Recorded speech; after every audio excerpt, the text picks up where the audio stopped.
Voilà, bonsoir à tous et à toutes, que la grâce du Seigneur soit avec chacun d'entre vous ce soir. C'est un grand privilège pour moi d'être à nouveau au milieu de vous pour ouvrir ensemble la parole de Dieu. Comme disait tout à l'heure votre pasteur, c'est vrai que ce livre de Zacharie, c'est un livre difficile. Mais je dirais que c'est aussi un livre pour notre temps, une prophétie pour notre temps. Et ce livre de Zacharie, les sages d'Israël ont dit une chose importante en ce qui le concernait. Ils ont dit, il y a dans ce livre des réalités mystérieuses qui ne seront pleinement révélées qu'au temps de la fin. Alors, il nous faut approcher ce livre avec beaucoup d'humilité, non pas pour essayer de comprendre chaque détail, mais essayer de comprendre ce qui nous a été donné de comprendre dans le temps dans lequel nous sommes, parce que déjà, beaucoup de réalités sont maintenant compréhensibles, même s'il reste encore des mystères, ainsi que nous aurons l'occasion de le voir. Zacharie, en hébreu Sraria, ça signifie Dieu se souvient. Et notamment, Dieu se souvient de ses promesses. Zacharie est un des 3 prophètes bibliques du retour. Ça veut dire 3 prophètes qui ont prophétisé après le retour de l'exil à Babylone à partir de l'année 586 avant Jésus-Christ. Ces 3 prophètes sont Agé, Zacharie et Malachi. Ces prophètes avaient reçu de Dieu un message très particulier, quelque peu différent des prophètes qui les avaient précédés, c'est-à-dire des prophètes d'avant la destruction du temple, dont le message était surtout centré justement sur la catastrophe à venir. Il est question dans notre texte justement des premiers prophètes. Et ces prophètes parlaient justement de cette catastrophe que serait la ruine de Jérusalem, la destruction du temple et l'exil à Babylone. Mais ces prophètes annonçaient aussi qu'après ce temps de purification, Dieu ramènerait son peuple.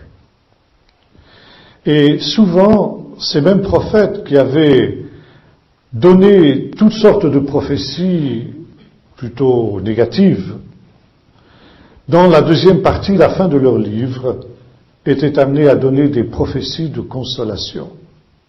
C'est le cas, par exemple, pour le prophète Ésaïe, à partir du chapitre 40, qui est appelé dans la tradition juive le livret des consolations d'Israël, parce qu'il commence par cette expression « Consolez, consolez mon peuple ».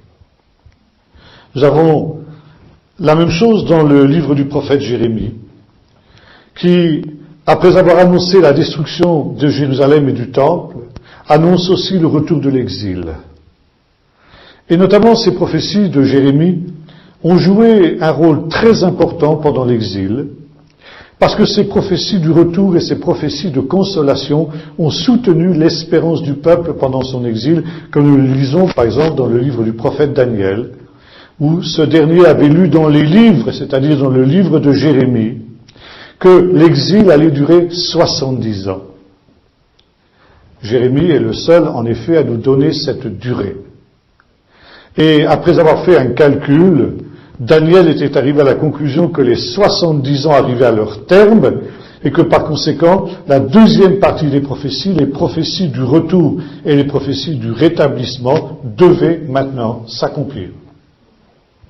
Ézéchiel aussi, à partir du moment où Jérusalem est tombée et qu'un fugitif, un rescapé du désastre vient de lui annoncer, change complètement de ton dans la deuxième partie de son livre et annonce le rétablissement d'Israël.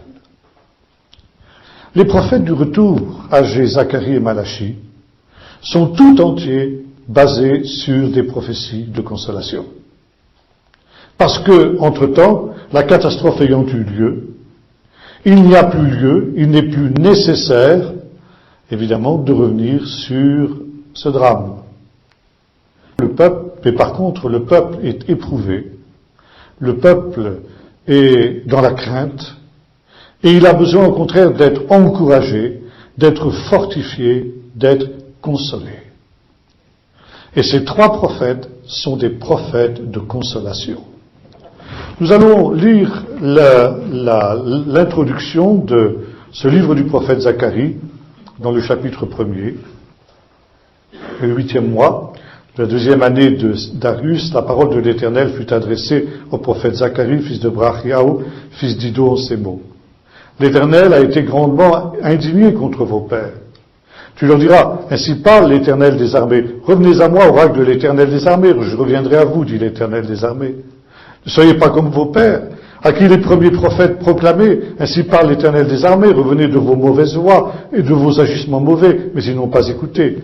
Ils n'ont pas fait attention à moi, oracle de l'Éternel. Vos pères, où sont-ils? Les prophètes pouvaient-ils vivre toujours? Cependant, les paroles et les prescriptions que j'avais données à mes serviteurs les prophètes n'ont-elles pas atteint vos pères? Ils sont revenus, ils ont dit, l'Éternel des armées nous a traités comme il avait résolu de le faire, selon notre conduite et selon nos agissements. Le livre du prophète Zacharie, qui est divisé en 14 chapitres, 14 chapitres, c'est une division un peu artificielle, n'est-ce pas? C'était pas dans les originaux. Comprend en fait deux parties. Une première partie qui va du chapitre 1er au chapitre 6, et une deuxième partie qui va du chapitre 7 jusqu'au chapitre 14. La première partie du livre du prophète Zacharie est centrée essentiellement sur des visions. 8 visions que le Seigneur lui donne. Visions prophétiques. Et la deuxième partie du livre change complètement. Il s'agit d'oracles apocalyptiques, ça veut dire qu'il touche au temps de la fin. Et tout de suite, je voudrais faire ici une différence entre ces deux parties. Comme le dit ici le texte que nous avons lu, la première partie du livre de Zacharie s'inscrit dans la lignée des premiers prophètes, des prophètes qui ont prophétisé avant la destruction du temple. Et quelle était justement la marque de ces prophètes? Ça, c'est quelque chose que bien souvent on ne comprend pas. Nous avons dans notre langage courant l'idée qu'un prophète, c'est quelqu'un qui annonce l'avenir. On pourrait dire une sorte de Madame Soleil. En fait, s'il est vrai qu'il arrive parfois aux prophètes bibliques d'agir de cette manière, leur fonction essentielle n'est pas celle-là. Un prophète est quelqu'un tout simplement qui parle de la part de Dieu. Et il y a dans le vocabulaire des prophètes un mot essentiel, un mot clé, que nous retrouvons justement ici dans cette introduction. Et ce mot-clé est celui-ci, chouvu, que l'on traduit en général par repentez-vous. Ça, c'est le mot-clé du message des prophètes. Repentez-vous, ça veut dire, chouvu en hébreu, ça veut dire littéralement, faites demi-tour, revenez. Ça veut dire, vous marchiez dans une mauvaise direction, faites demi-tour et reprenez la bonne direction. Vous vous êtes trompé de chemin, et voilà, justement, de la part de Dieu, le prophète, lui, vous indique quel est le bon chemin. Alors, détournez-vous de vos mauvais chemins et marchez dans les chemins du Seigneur. Et c'est là qu'intervient justement la fonction du prophète. Le prophète dit ceci.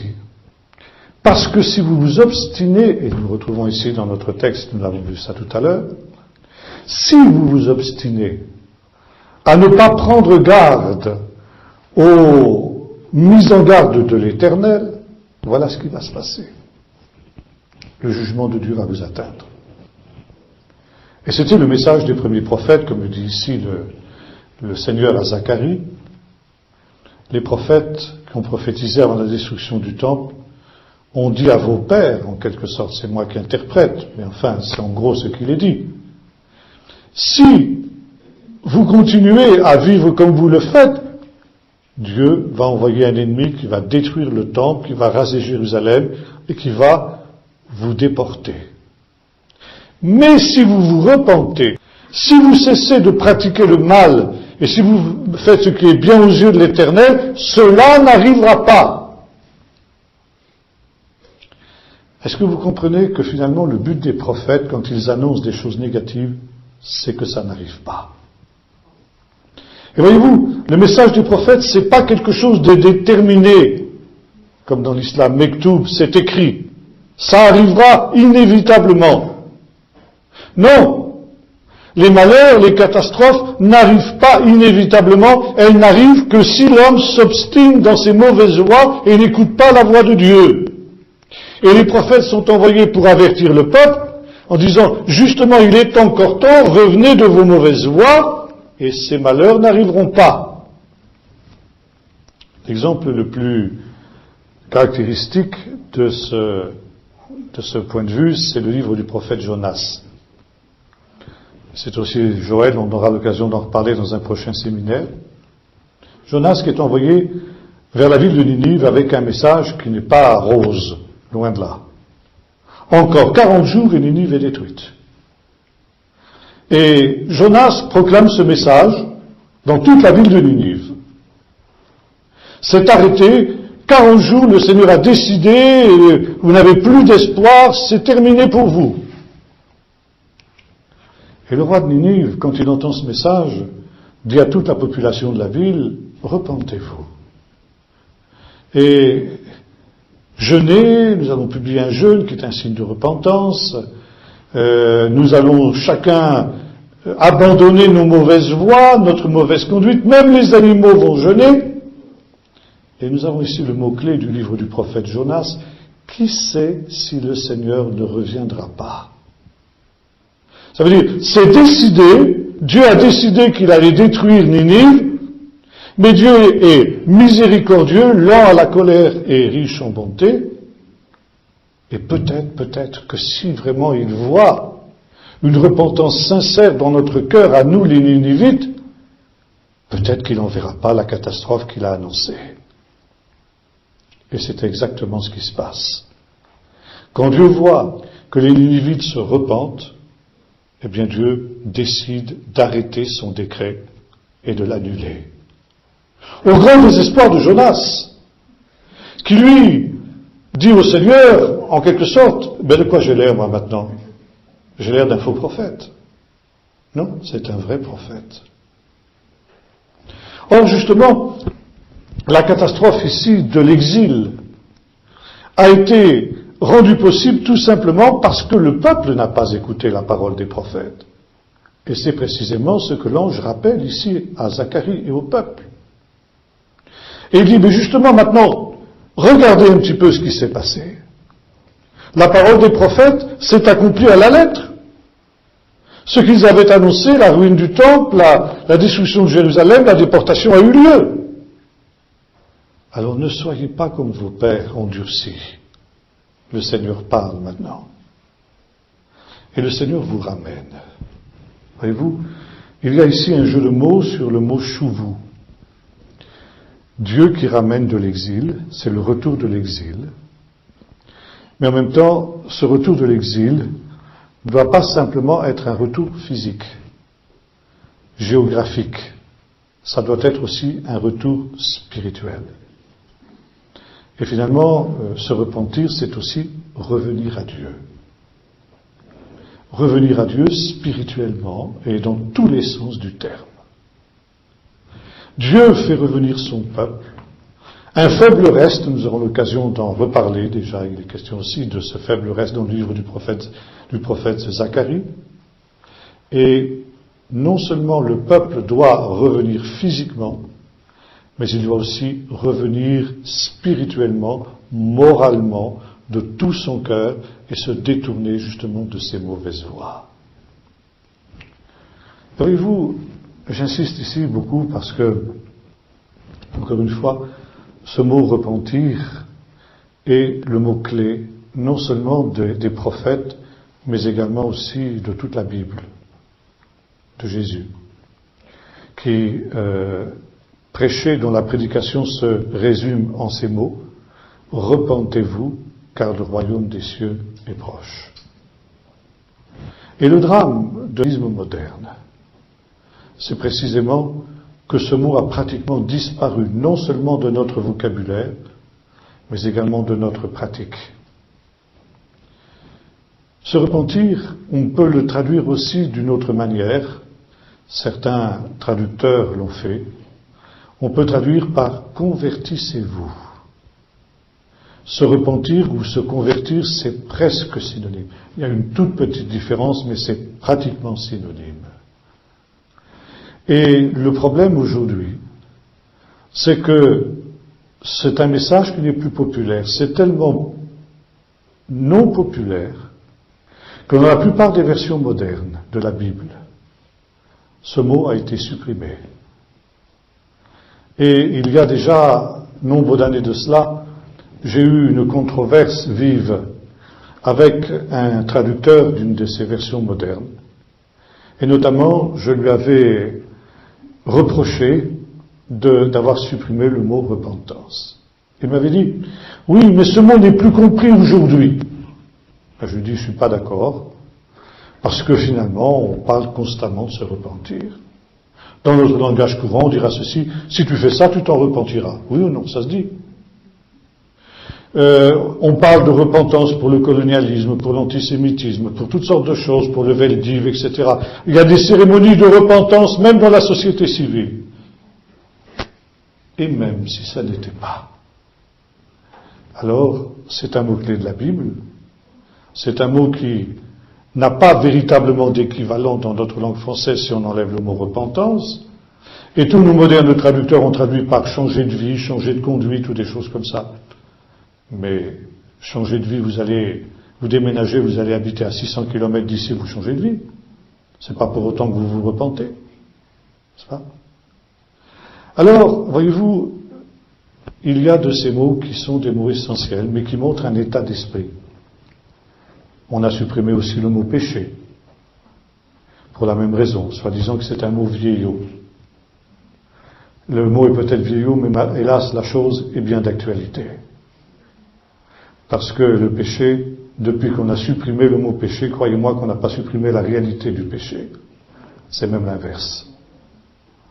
Et justement, la repentance, c'est ce qui nous permet de vaincre le péché. Et ici, donc, le prophète Zacharie se place d'emblée dans la lignée des prophètes qui l'ont précédé, dans un appel au peuple à se repentir, à revenir, dans les deux sens du terme.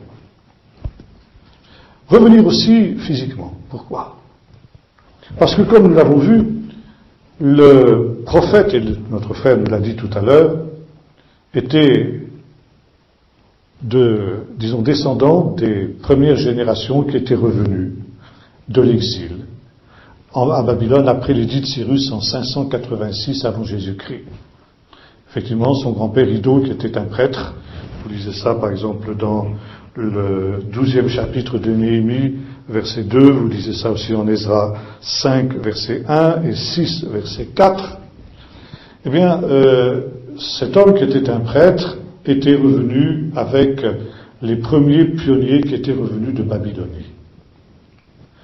Il faut dire que l'exil de Babylonie, contrairement à ce qu'avait été l'esclavage d'Égypte, était un exil qui n'avait pas été pénible pour le peuple d'Israël. Il n'avait pas été réduit à des corvées difficiles et douloureuses comme l'avaient été leurs ancêtres en Égypte. Mais au contraire, comme leur avait déjà annoncé le prophète Jérémie, ils avaient eu la possibilité de se construire des maisons en Babylonie, de planter des vignes, des jardins, bref, de prospérer. La Babylonie, l'Irak moderne, était un pays infiniment plus riche que ne l'était la terre d'Israël, et ces exilés qui avaient vécu là-bas pendant 70 ans, eh bien, avaient pour beaucoup d'entre eux tellement réussi que nous voyons par exemple des gens comme Esther et Mardochée qui vont être introduits dans les plus hautes sphères du gouvernement impérial jusqu'à ce que même Esther devienne reine. Et nous voyons justement que beaucoup de ces Juifs, au moment de l'appel de Cyrus, n'avaient pas répondu à cet appel. Une petite minorité seulement avaient quitté ce confort qu'ils avaient acquis en Babylone pour entreprendre cette aventure de revenir à Jérusalem pour reconstruire la ville sainte, le temple. Nous avons vu la même chose aussi au moment du sionisme, lorsque l'État d'Israël a été proclamé, où déjà les premières vagues d'immigration ont commencé et que Théodore Herzl, à la fin du XIXe siècle, a appelé les Juifs à revenir en Israël. Seule une petite minorité a répondu. Les autres étaient tellement mieux, évidemment, en Europe, en Amérique et dans tous les autres coins où ils avaient prospéré, ils faisaient des affaires, etc., sans se douter qu'une terrible catastrophe, la Shoah, allait venir sur eux, comme justement Théodore Herzl leur avait annoncé. On peut dire qu'à sa manière, Théodore Herzl avait été dans ce domaine un prophète de Dieu. Par conséquent, ici, Zacharie était du nombre de ceux qui étaient revenus. Et il est bien conscient que la majorité du peuple d'Israël qui est resté en exil est dans une situation de désobéissance à Dieu. Et par conséquent, c'est une invitation aussi à revenir. Revenez à moi, et moi, l'Éternel, je reviendrai à vous. Parce que l'Éternel aussi avait abandonné son peuple, et lorsque l'on revient à l'Éternel par la repentance, Dieu revient aussi vers nous pour nous bénir et nous visiter. Et Dieu se souvient, d'où le mot Zacharie, Dieu se souvient. Dieu se souvient de son alliance, Dieu se souvient de ses promesses, des promesses qu'il avait faites au Père et qui maintenant vont pouvoir se réaliser et s'accomplir. Je ne pense pas que nous aurons le temps dans l'emploi du temps qui nous est donné d'étudier chacune des 8 visions qui sont données dans la première partie du livre du prophète. Je voudrais donc ici m'arrêter sur la première vision, qui est la plus importante, et je passerai plus rapidement sur les autres. Verset 7, la 24e année du 11e mois, qui est le mois de Shvat, la 2e année de Darius, la parole de l'Éternel fut adressée au prophète Zacharie, fils de Brachia, fils d'Iddo, en ces mots. J'eus pendant la nuit la vision que voici. Un homme était monté sur un cheval roux et se tenait parmi les myrtes dans un lieu encaissé. Il avait autour de lui, derrière lui, des chevaux roux, fauves, tachetés, c'est-à-dire pommelés en fait, et blancs. Je dis, qui sont-ils, mon Seigneur? Et l'ange qui parle avec moi me dit, je te ferai voir ce qu'ils sont. L'homme qui se tenait parmi les myrtes prit la parole et dit, ce sont ceux que l'Éternel a envoyés pour parcourir la terre. Ils s'adressèrent à l'ange de l'Éternel qui se tenait parmi les myrtes et dit, nous avons parcouru la terre, voici toute la terre est au repos et tranquille. Alors la terre, ça peut se traduire aussi par le pays. Alors l'ange de l'Éternel prit la parole et dit, Éternel des armées, jusqu'à quand seras-tu sans compassion pour Jérusalem, pour les villes de Juda, contre lesquelles tu as été courroucé depuis 70 ans? L'Éternel répondit par des paroles bienfaisantes, par des paroles de consolation, et l'ange qui parlait avec moi. L'ange qui parle avec moi me dit, proclame, ainsi parle l'Éternel des armées, je suis animé pour Jérusalem et pour Sion d'une grande jalousie. Je suis saisi d'une grande indignation contre les nations satisfaites, car je n'étais qu'un peu indigné, mais elles ont contribué au malheur. C'est pourquoi ainsi parle l'Éternel, je reviens à Jérusalem avec compassion, ma maison y sera rebâtie au rang de l'Éternel des armées, et le cordeau sera étendu sur Jérusalem. Proclame encore ceci, ainsi parle l'Éternel des armées, mes villes déborderont encore de biens. L'Éternel consolera encore Sion, il fera encore porter son choix sur Jérusalem.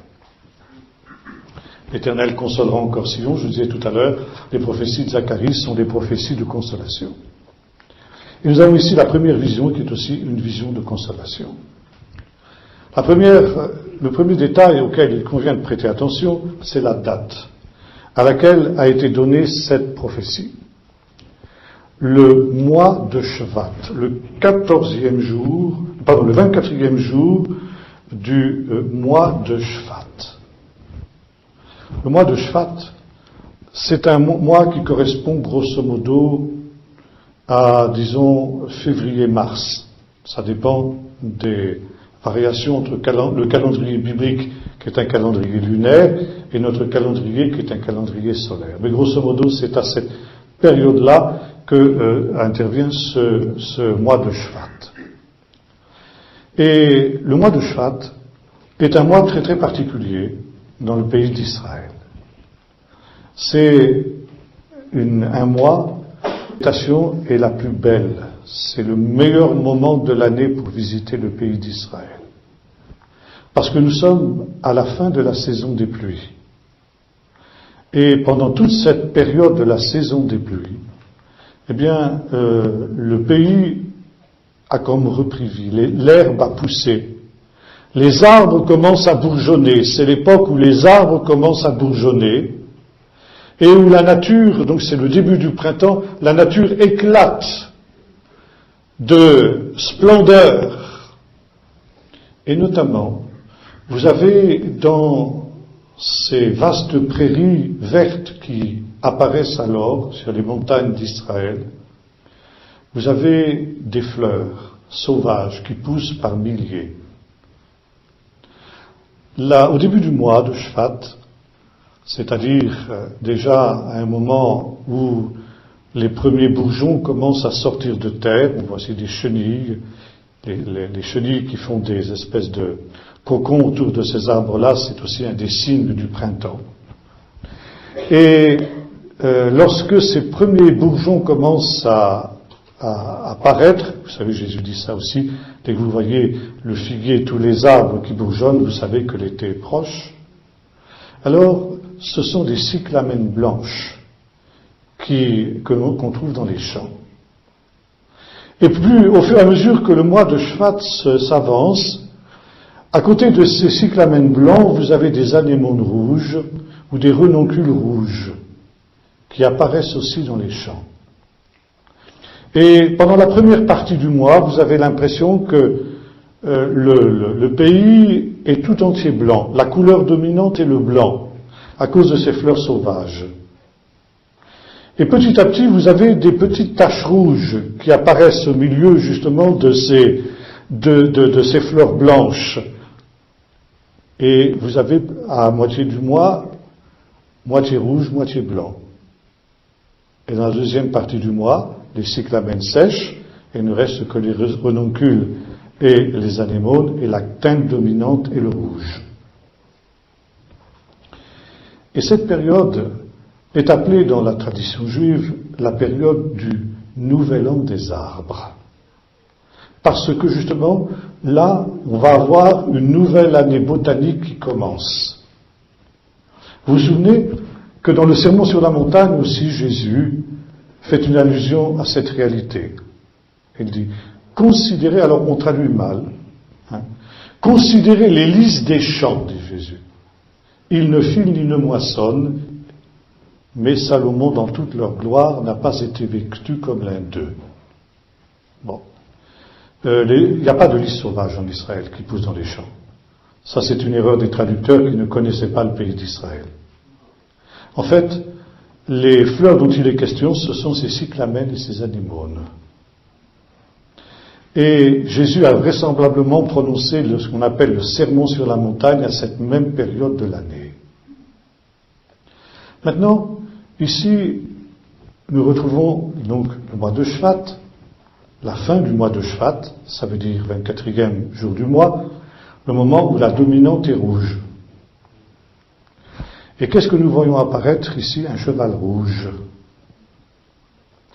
Et derrière lui, 3 autres chevaux, des chevaux pommelés, ça veut dire des chevaux qui sont à la fois rouges et blancs, et des chevaux ensuite à l'inverse, à dominante blanche et avec des taches rouges. Et enfin, un cheval blanc. C'est-à-dire qu'on retrouve au travers de ces 4 chevaux les 4 étapes de l'évolution de ce mois de Shvat qui est le mois du renouveau, le mois du printemps. Maintenant, il y a un autre détail aussi qui nous est donné ici dans cette prophétie, c'est que ces chevaux, ils étaient parmi les myrtes. Myrte, ça se dit hadas en hébreu, et c'est un végétal qui pousse essentiellement dans les montagnes. Il fait partie de ce qu'on appelle le loulav, c'est-à-dire le bouquet de 4 espèces végétales avec lesquelles on doit célébrer une des plus grandes fêtes d'Israël, qui est la fête de Sukkot. Et selon ce qui est prescrit à ce sujet, donc pour la fête de Tabernacle, On doit amener dans le temple de l'Éternel des branches de palmier, des branches de saule, un arbre de la splendeur qu'on appelle qu'on dirait cédra, on dit en français, merci, et puis ici des branches de myrte. Et ces 4 espèces de Sukkot, elles rappellent ce qu'était le pays d'Israël, les 4 étapes du pays d'Israël quand le peuple d'Israël est entré dans le pays promis sous la conduite de Josué. Il est venu du désert, et le désert est symbolisé par la branche de palmier, le palmier étant l'arbre typique du désert. Il a traversé le Jourdain, qui est un fleuve, et sur les bords des fleuves, qu'est-ce que vous trouvez? Des saules. Donc ici, la deuxième espèce de Sukkot, le saule, vous parle justement de cette traversée du Jourdain. Et il est arrivé dans les montagnes d'Israël, les montagnes qui étaient non cultivées, les montagnes qui étaient sauvages. Et dans les montagnes sauvages d'Israël, vous trouvez quoi? Vous trouvez le myrte. Le myrte, c'est le symbole de l'Israël qui n'a pas été cultivé, qui est resté à l'état sauvage. Et enfin, la 4e espèce, le cédra, représente donc le pays promis dans toute sa splendeur, quand il aura été mis en valeur, et au temps de la fin, au moment de la venue du Messie. Mais ce qui est important ici, ce que je voudrais insister, c'est sur le myrte. Le myrte, encore une fois, c'était l'image du pays tel que les Israélites l'ont trouvé, le pays encore à l'état sauvage. Et maintenant, à la fin de cette période, il y a eu la déportation. Déportation à Babylone.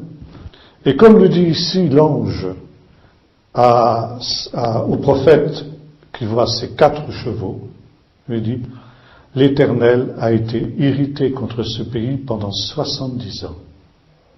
Pendant 70 ans, le peuple a été déporté en Babylonie. Pendant 70 ans, le pays n'a pas été cultivé.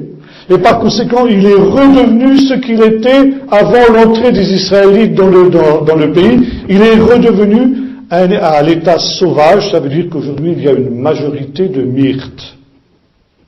Les anges se trouvent parmi les myrtes parce que le pays est resté en repos pendant 70 ans, comme l'avait annoncé le prophète Jérémie, disant, le pays jouira de ses Shabbats, le pays jouira de ses repos pendant tout le temps où vous serez dispersés loin de ce pays. Et ces myrtes, au milieu desquels se trouvent justement les 4 cavaliers, sont le symbole de cette colère de Dieu contre le pays, contre le peuple, qui fait que le pays est resté désert pendant 70 ans. Et maintenant l'ange s'adresse au Seigneur et dit, Seigneur, jusqu'à quand continueras-tu à être irrité contre Jérusalem et contre les villes de Juda, qui ont été désertes et dévastées pendant 70 ans? Et Dieu dit, maintenant c'est fini. Maintenant les myrtes vont disparaître.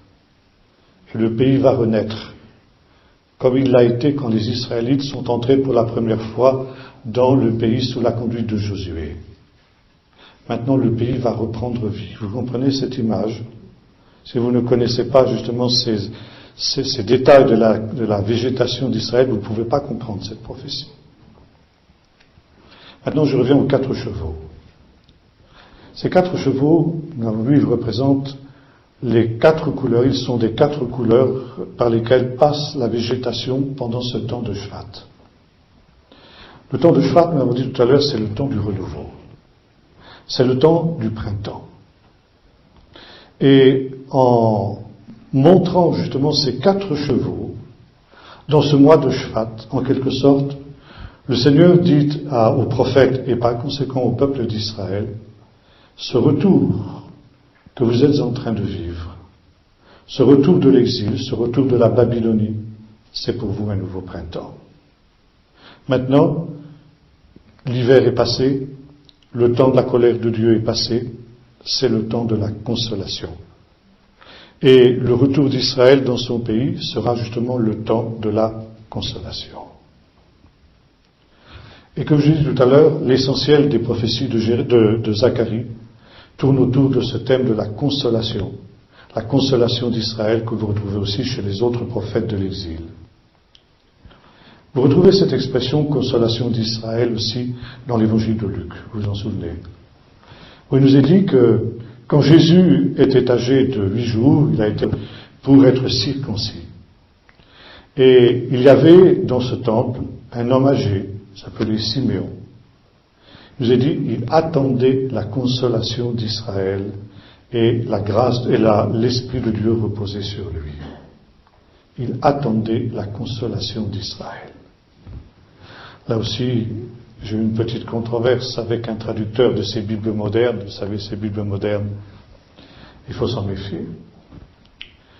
Et ce traducteur avait mis ceci, plutôt qu'il attendait la consolation d'Israël, il a mis, il attendait le Messie. Alors je lui ai dit, je ne suis pas d'accord avec cette traduction. Luc n'a pas dit il attendait le Messie, il a dit il attendait la consolation d'Israël. Il dit oui, mais la consolation d'Israël, c'est le Messie. Et le Messie, c'est un aspect de la consolation d'Israël.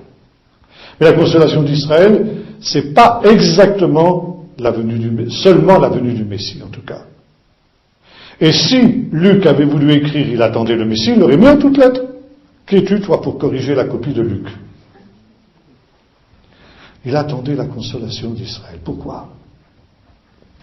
Parce que ce qui s'était passé lors du premier exil devait se passer aussi lors du second exil. Cet exil qui est en train de s'achever aujourd'hui. Et il est très intéressant de noter que lorsque les premiers pionniers sont revenus en Israël, ils avaient une tradition très importante basée sur ce texte. Ils savaient qu'un jour ce texte s'accomplirait de nouveau. Et que pendant tous ces 2000 ans d'exil auxquels ils étaient soumis, la terre d'Israël, effectivement, allait redevenir déserte. Et par conséquent, allait être envahie aussi par ces plantes sauvages que sont les myrtes.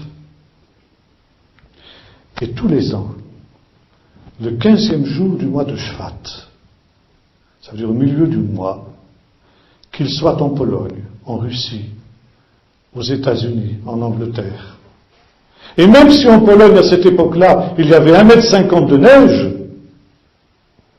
ils célébraient la fête du Nouvel An des arbres, ce renouveau du pays d'Israël, avec cette espérance qu'un jour, ils pourraient le réaliser à nouveau dans le pays promis. Et exactement comme ce fut le cas ici avec l'histoire du prophète Zacharie, lorsque les premiers pionniers sont arrivés dans le pays au début du siècle dernier, une des principales fêtes qui a été célébrée dans le pays, c'est la fête de Tou Bishvat, ou encore le Nouvel An des arbres. Et encore aujourd'hui, à l'occasion de cette fête, les enfants des écoles vont tous dans les montagnes, dans les lieux déserts, planter un arbre. Et c'est ainsi que le pays d'Israël a été reboisé au fil des ans, qu'il a été défriché, qu'il a été assaini, que les marécages ont été ôtés, que la malaria a disparu et que le pays est redevenu un jardin d'Éden, exactement comme les prophètes l'avaient annoncé. Cette fête est devenue le symbole même de la fête du retour. Et cela justement à cause de cette prophétie de Zacharie, qui a été justement une des sources d'encouragement et de consolation pour le peuple d'Israël pendant ce deuxième exil qui est en train de s'achever. Et quand on avait cette conscience que quand on planterait des arbres dans le pays d'Israël, comme cela avait été annoncé aussi par Jérémie, tu planteras encore des arbres sur les montagnes d'Israël, vierge d'Israël, disait le prophète aux exilés. Tu planteras des arbres, tu planteras des vignes. Et quand ce miracle s'accomplirait, alors le peuple d'Israël était conscient que ce serait le signe, que l'ère messianique était imminente. Aujourd'hui, des millions et des millions d'arbres ont été replantés. Vous avez entendu parler de cette terrible catastrophe qui s'est abattue il y a quelques mois sur, malheureusement, toute cette partie du Carmel où des hectares et des hectares de ces arbres qui ont été replantés depuis plus d'un siècle maintenant sont partis en fumée. Mais le peuple d'Israël ne s'est pas découragé et actuellement on est déjà en train de replanter justement des arbres pour reconstituer cette forêt afin que les promesses de Dieu puissent se réaliser, s'accomplir. Toujours sur cette même prophétie des 4 cavaliers, je voudrais maintenant que nous tournions vers le livre de l'Apocalypse. Pourquoi? Parce que justement, le livre de l'Apocalypse est un résumé des principales prophéties bibliques. Et il y a dans le livre de l'Apocalypse plusieurs livres prophétiques qui sont plus importants que d'autres. Le livre auquel l'Apocalypse fait le plus souvent allusion, c'est le livre du prophète Daniel. Et juste après le livre du prophète Daniel, c'est le livre du prophète Zacharie. Parce que, comme je vous l'ai dit tout à l'heure, la deuxième partie du livre de Zacharie est tout entier apocalyptique. Alors, je vous ai dit tout à l'heure, il nous faut faire une différence entre prophétie et apocalypse. Je vous ai dit que la prophétie, c'était quelque chose qui n'était pas déterminé. Ça veut dire que telle chose s'accomplirait ou non, ou telle autre chose, selon l'attitude de l'homme en face des exigences de Dieu. Si l'homme obéit à la voix du Seigneur, c'est la bénédiction. S'il se détourne des commandements du Seigneur, c'est la malédiction et le jugement. L'homme choisit. Et le peuple de Dieu choisit. L'Apocalypse, c'est un peu différent. Outre notre Apocalypse du Nouveau Testament, on peut dire que le livre du prophète Daniel est plus une apocalypse qu'une prophétie. Et il y a d'autres parties dans les livres des prophètes qui s'approchent du genre apocalyptique. C'est le cas, par exemple, dans certains passages du livre du prophète Ézéchiel 38-39 par exemple. Mais c'est aussi le cas ici du livre du prophète Zacharie. Du prophète Joël aussi, nous aurons l'occasion d'y reparler quand nous serons à la question de Joël. Quelle est la différence donc entre prophétie et apocalypse? Si la prophétie n'est pas déterminée, l'apocalypse l'est. Pourquoi? Parce qu'avec l'Apocalypse, nous sommes arrivés dans un temps particulier. Un temps que les prophètes ont appelé, notamment le prophète Daniel a appelé l'apostasie. L'apostasie, c'est un temps où l'homme se révolte contre Dieu et il met le comble à son péché. L'homme, dans finalement l'humanité tout entière, et le comble du péché ressemble à ce qui s'est produit, par exemple, à l'époque du déluge ou à l'époque de Sodome. Deux exemples que Jésus prend aussi quand il parle de ce temps. Et ce qui était caractéristique de ces deux époques, c'est que les hommes étaient tellement avancés dans le péché, tellement endurcis, qu'ils n'étaient même plus capables de se repentir. Noé a prêché la repentance pendant tout le temps où il a construit l'arche. Et le succès, qu'est-ce qu'il a été? Qui est-ce qu'il a amené à la repentance? Personne. Personne ne s'est repenti à la prédication de Noé. Le péché était tellement ancré dans l'esprit des hommes qu'ils étaient corrompus depuis le plus petit jusqu'au plus grand, et ils étaient dans l'incapacité de se repentir, sauf un tout petit reste de 8 personnes, la famille de Noé qui a échappé au désastre. Même chose à Sodome, où pourtant, vous vous souvenez, Abraham avait intercédé d'ici à 10 justes, et le péché des Sodomites était devenu tellement grave qu'il n'y avait même pas de justes. Et lorsque les anges viennent à Sodome, vous vous souvenez ce qui se passe?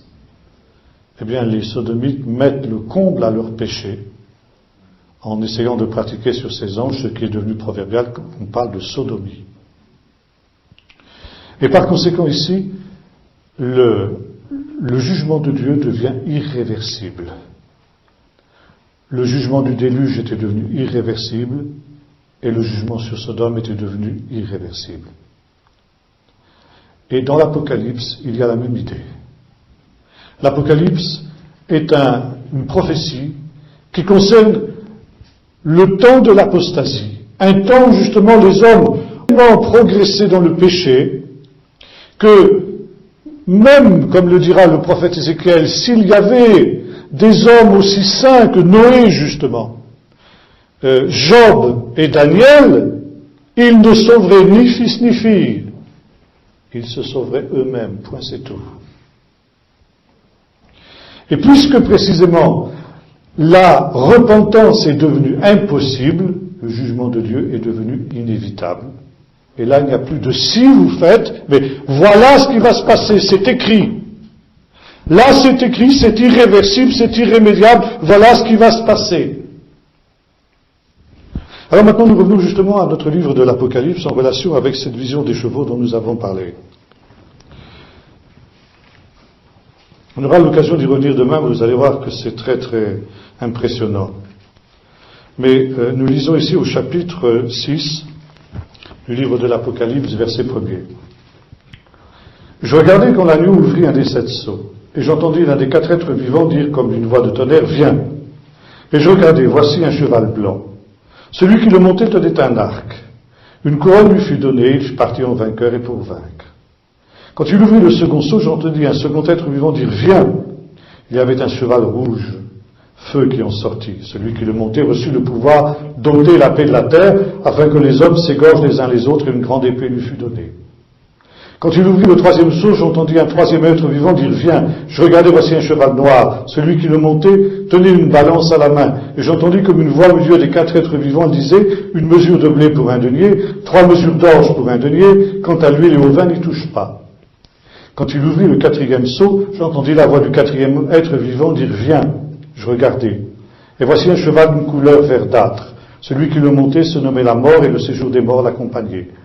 Le pouvoir leur fut donné sur le quart de la terre pour faire périr les hommes par l'épée, par la famine, par la peste et par les bêtes sauvages de la terre.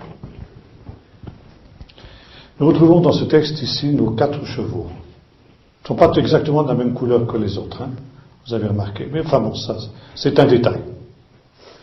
Et ces 4 chevaux, eh bien, ils représentent des fléaux. Pourquoi ?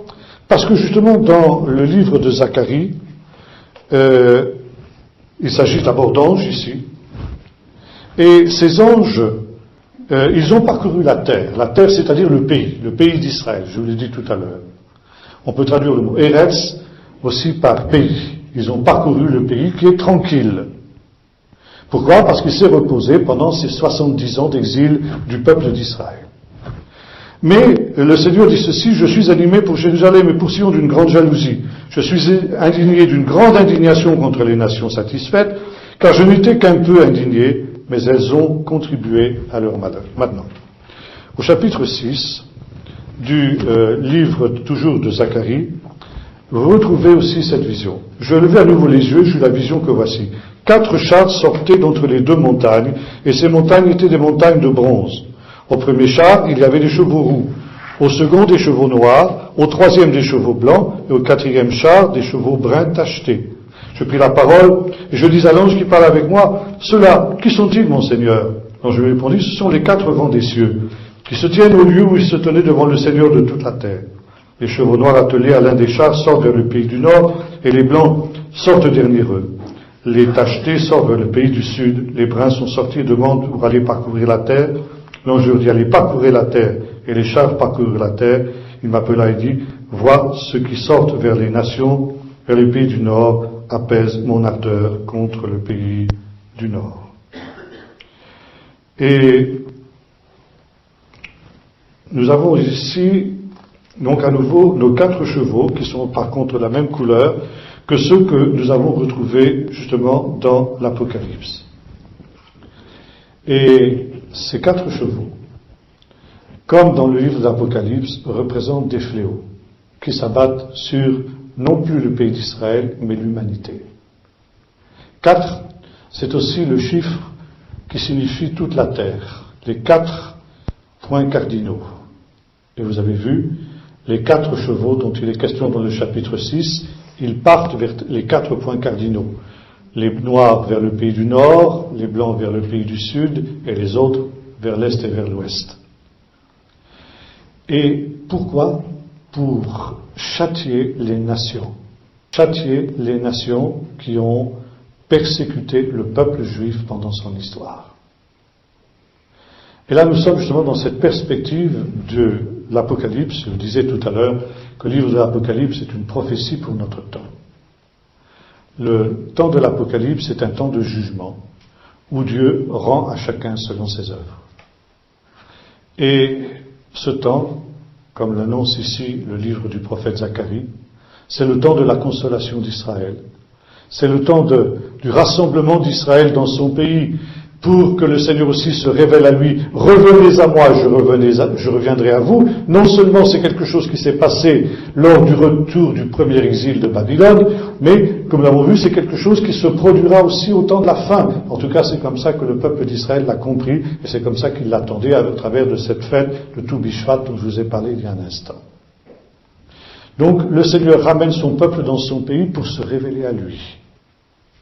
Il le ramène en un état d'incrédulité. Ça choque parfois, c'est un certain nombre de gens. On dit oui, mais le peuple d'Israël est loin d'être parfait. C'est vrai qu'il est loin d'être parfait. Mais ça, c'était annoncé. Ça devait être ainsi. Il revient en état d'incrédulité.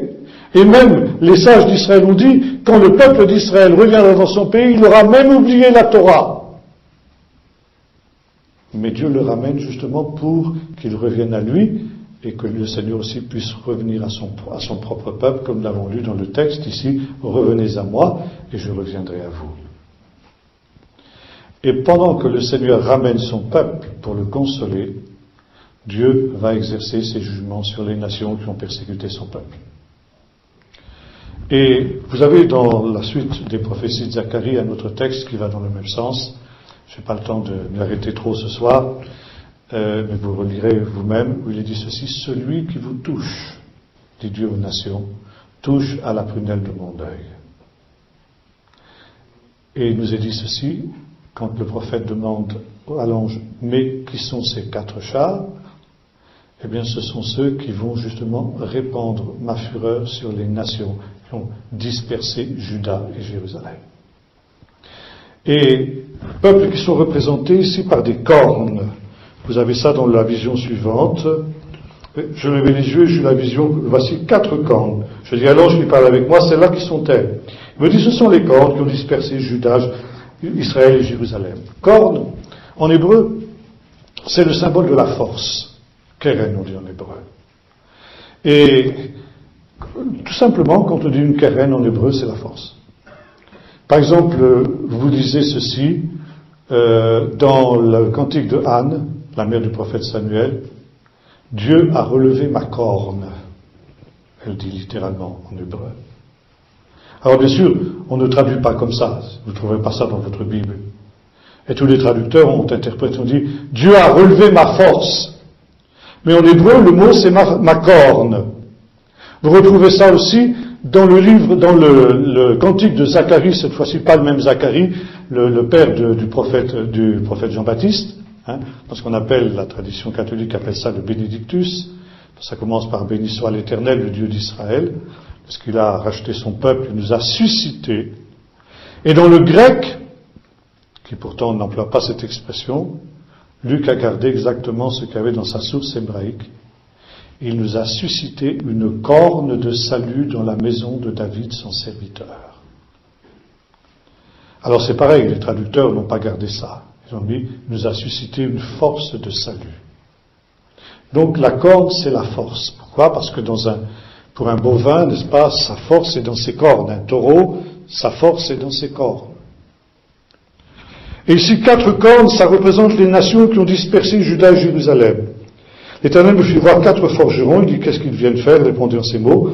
Voici les cornes qui ont dispersé Juda, et au point que nul ne relève la tête. Ces forgerons sont venus pour les troubler et pour abattre les cornes des nations qui ont levé la corne contre le pays de Juda afin d'en disperser les habitants.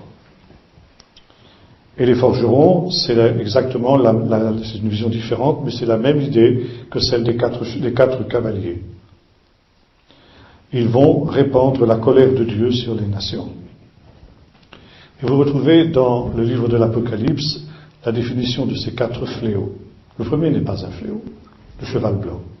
C'est la parole de Dieu. Et voyez-vous, eh bien, Dieu permet que sa parole atteigne les extrémités de la terre. Et ça, c'est une parole de grâce. Parce que même si, justement, ce temps est un temps de jugement, c'est un temps où Dieu donne encore aux nations l'occasion de pouvoir se repentir, même si les chances de repentance sont infimes. Mais vous vous souvenez, c'est ce que Dieu avait fait aussi dans l'arche. Quand Noé et les animaux étaient rentrés dans l'arche, la porte était restée ouverte encore pendant 8 jours. Ça veut dire, pendant 8 jours, il y avait eu encore une occasion de se repentir. Dieu avait encore donné un ultime temps de grâce. Et au temps de la fin, il en sera de même. Vous retrouvez ça aussi dans un autre texte de l'Apocalypse, où on voit un ange qui vole dans le ciel avec l'évangile éternel, et qui, au moment même où les fléaux s'abattent sur la terre, disent aux habitants de la terre, mais repentez-vous! Elle nous est dit, ils ne se repentirent pas, et au contraire, ils blasphémèrent Dieu qui a envoyé ces fléaux. Mais ça fait rien. L'amour de Dieu, la grâce de Dieu est telle que jusqu'au dernier moment, Dieu donne une possibilité de salut, une possibilité de repentance. Après, nous avons la guerre. Le deuxième cheval représente la guerre. Le deuxième cheval, il enlève la paix de la terre pour que les hommes s'entretuent. Et nous sommes arrivés à un stade où ce deuxième cavalier de l'Apocalypse, il est en train de parcourir la terre. Les signes de la grande conflagration finale, dont parle justement le prophète Zacharie à la fin de ce livre, on aura l'occasion d'en reparler demain, sont en train de se mettre en place. Tous les acteurs du drame sont en train de prendre leur place sur la scène. Et on n'attend plus que les 3 coups, que soient sonnés les 3 coups pour que la pièce, le drame, le dernier drame de l'humanité commence. Il enlève la paix de la terre pour que les hommes s'entretuent les uns les autres. Et conséquence de la guerre, 2 conséquences. Première chose, la famine. Nous croyons que nous sommes à l'abri de la famine parce que nous avons maintenant réussi avec des engrais à multiplier les productions des terres, etc. Et pourtant, même les économistes les plus optimistes nous disent de faire très attention.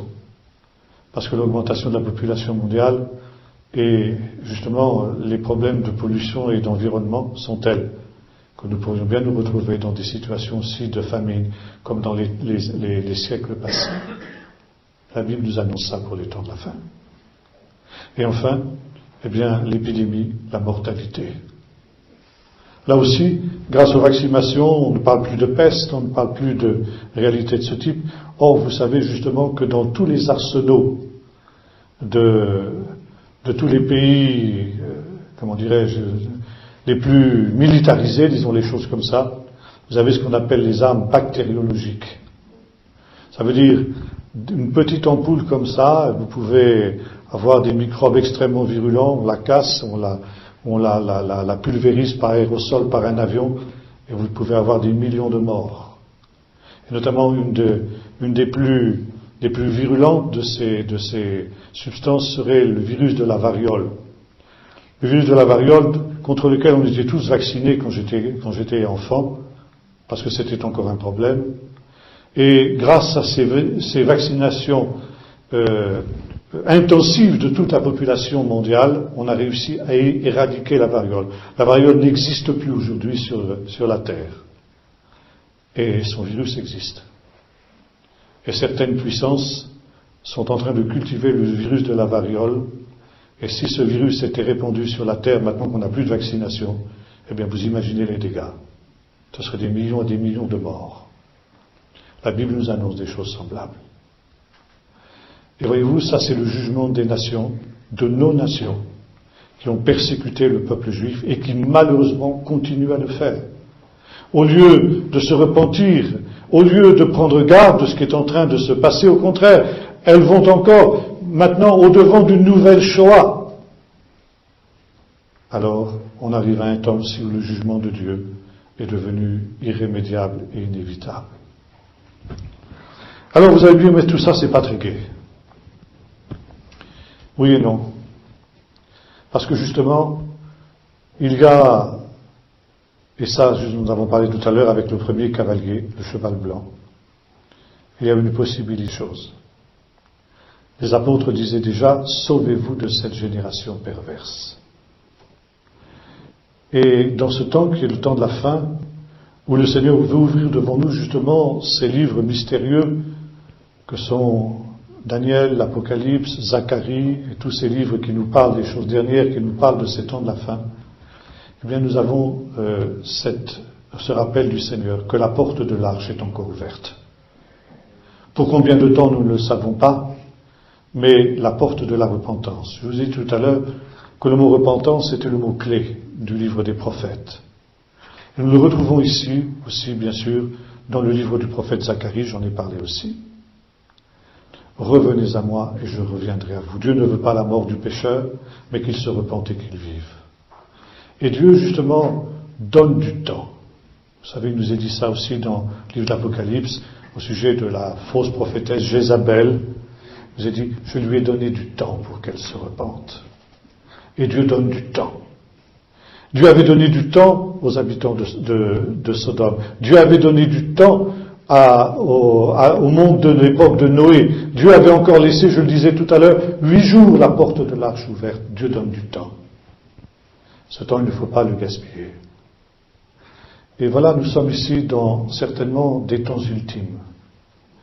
Les réalités du monde qui nous entoure sont là pour nous rappeler que nous sommes devant des échéances très graves. Et tous les échos que j'ai du Moyen-Orient ces jours derniers sont convergents. Nous allons devant de choses terribles. Je ne dis pas ça pour vous effrayer.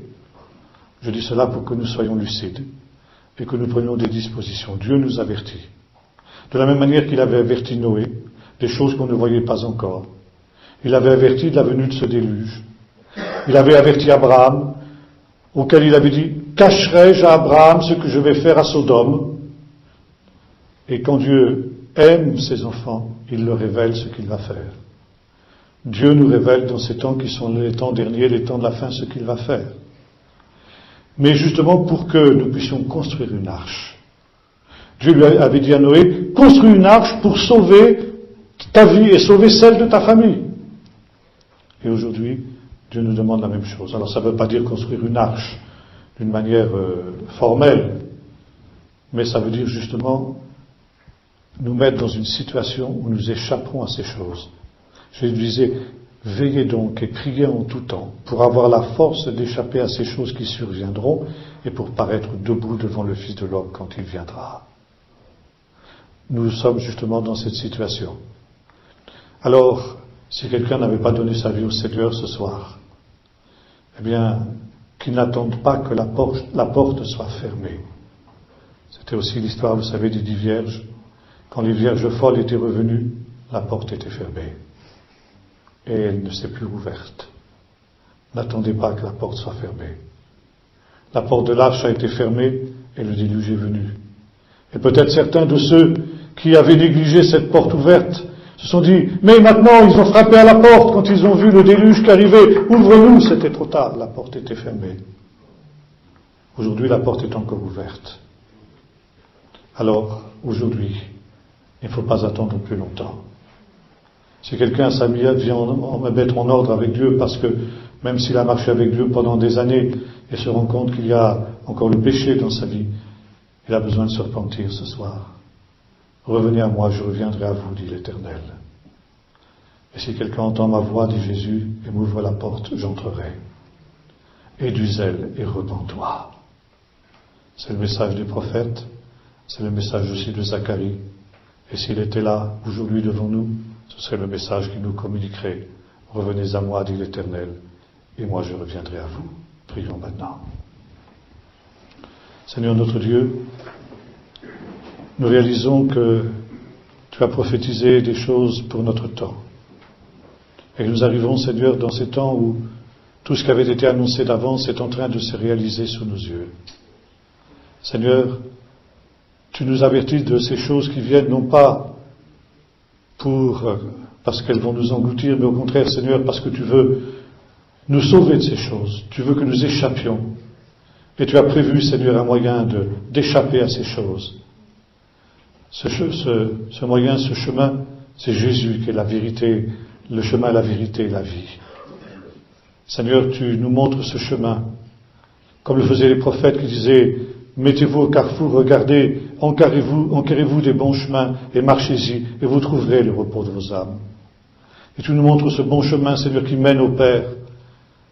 Tu nous montres, Seigneur, que si quelqu'un était comme une brebis égarée, suivant sa propre voie, il peut aujourd'hui faire demi-tour et revenir au Père par ce chemin qu'est Jésus. Seigneur, que ce soit quelqu'un qui ne soit pas encore venu à toi, ou bien quelqu'un qui se soit assoupi, qui soit devenu rétrograde, ou qui se soit laissé séduire d'une manière ou d'une autre par l'adversaire. Permets que ce soir, Seigneur, examinant nos cœurs et nos vies, nous puissions ôter ces choses, pour connaître aussi, Seigneur, cette consolation, ce nouveau printemps. Ce nouveau printemps, Seigneur, que tu avais annoncé à ton peuple, cette consolation d'Israël. Tu nous dis, Seigneur, que Simeon attendait la consolation d'Israël. Et nous aussi, Seigneur, nous voulons attendre cette consolation pour y avoir part. Et Seigneur, tu veux mettre sur nous ton Esprit Saint. Merci pour ces choses. Au nom de Jésus. Amen.